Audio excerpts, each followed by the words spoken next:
est le moment le plus horrible de ma vie.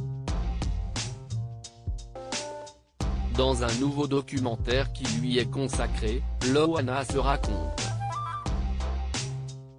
Dans celui-ci, diffusé jeudi 11 mars à 21h15 sur C8, dont un premier extrait a été dévoilé sur les réseaux sociaux de la chaîne, l'ancienne gagnante de Love Story retrace son parcours, sa descente aux enfers, et revient notamment sur sa grossesse non désirée et l'abandon de sa fille.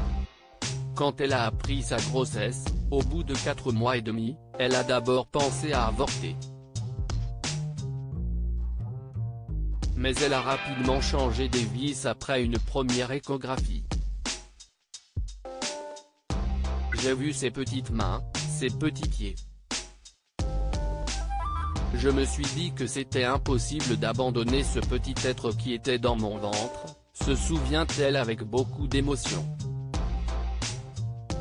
Cependant Loana, qui ne menait pas une vie stable à l'époque, a fait le choix de mettre sa fille à l'adoption dès sa naissance. Je me suis dit qu'il lui fallait un avenir plus serein, c'est pour ça que je l'ai placée, explique-t-elle. Après plusieurs jours de réflexion, elle a finalement fait les démarches nécessaires avant le délai de rétractation de 2 mois et a demandé à la juge que la petite fille soit placée en pouponnière. Plus personne ne pouvait l'adopter, il n'y avait plus que moi qui pouvais la récupérer car je ne voulais pas que quelqu'un lui fasse du mal. Loana ne pouvait pas élever sa fille malgré l'envie d'élever son enfant, Loana a finalement décidé de le mettre à la Didas après la pouponnière. Et elle se souvient, des années plus tard, de ce moment, minute par minute.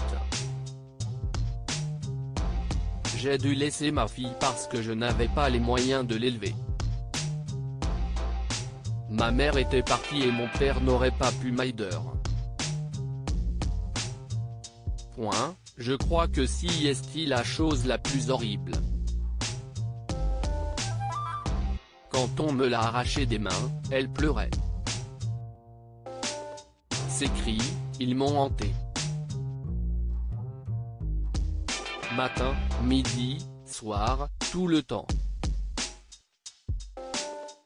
Dès que je fermais les yeux, je l'entendais pleurer, se souvient-elle. Mindy, dont l'identité a été révélée quelques mois après la victoire de sa mère à Love Story, est à son tour devenue maman.